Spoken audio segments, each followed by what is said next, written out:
बिस्मिल्लाहिर्रहमानिर्रहीम। आज हम जो टॉपिक डिस्कस करने जा रहे हैं या जो क्वेश्चन डिस्कस करने जा रहे हैं वो है why radical is more reactive than ion.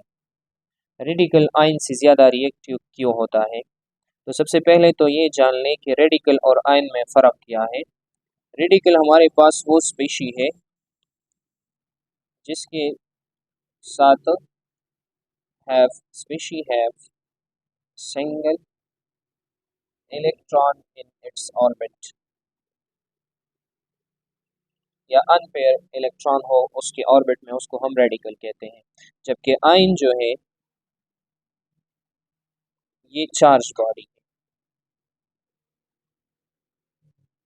यानी या तो उस पर पॉजिटिव चार्ज होगा या नेगेटिव चार्ज होगा। अगर पॉजिटिव चार्ज आ जाए तो उसको हम कहते हैं कैटायन, नेगेटिव चार्ज आए तो उसको हम कहते हैं एनायन। हमारे पास अब NaCl है, इसकी अगर हम स्प्लिटिंग करें तो Na प्लस और Cl माइनस में ये कन्वर्ट होगा। Na प्लस जो है यहाँ पे ये कैटायन है जबकि Cl माइनस एनायन है।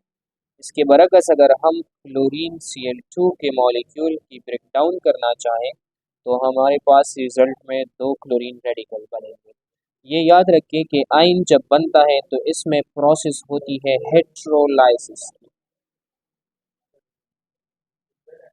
जबकि रेडिकल की फॉर्मेशन में होमोलाइसिस होती है।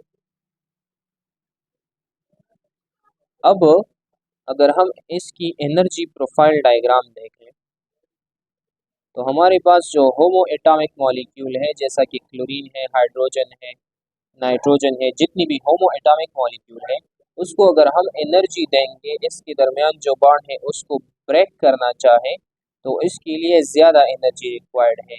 जबकि दूसरी तरफ हम अगर होमो एटॉमिक मॉलिक्यूल कंसिडर कर लें और उसकी ब्रेक डाउन करना चाहें तो इसके लिए जो अमाउंट ऑफ एनर्जी रिक्वायर्ड है वो कम है। और केमिस्ट्री में हम पढ़ते हैं कि जो भी चीज़ हाई एनर्जेटिक होगी वो हाईली रिएक्टिव होगी, जबकि लेस एनर्जेटिक जो चीज़ होगी वो लो रिएक्टिव होगी।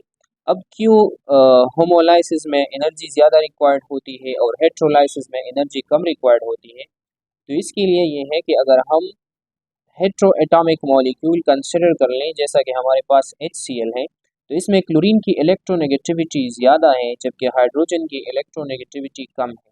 तो टेंडेंसी ऑफ इलेक्ट्रॉन क्लोरीन की तरफ ज़्यादा होगी, यानी इलेक्ट्रॉन का रुझान क्लोरीन की तरफ होगा। अब इलेक्ट्रॉन पहले से ही क्लोरीन की तरफ उसकी टेंडेंसी है तो उसको अगर हम एनर्जी दे के उसकी ब्रेकडाउन करना चाहें तो जो इलेक्ट्रॉन पहले ही क्लोरीन की तरफ उसकी टेंडेंसी है वो आसानी से क्लोरीन की तरफ चला जाएगा, हाइड्रोजन पे पॉजिटिव चार्ज आ जाएगा और क्लोरीन पे नेगेटिव। लेकिन अगर हम होमो एटॉमिक मॉलिक्यूल की बात कर लें जहाँ पे दोनों एटम्स की जो इलेक्ट्रोनेगेटिविटी वो है वो सेम है तो यहाँ पे जो इलेक्ट्रॉन पे जो शेड पेयर ऑफ इलेक्ट्रॉन है दोनों तरफ से इस पे जो फोर्स लगेगा वो इक्वल है।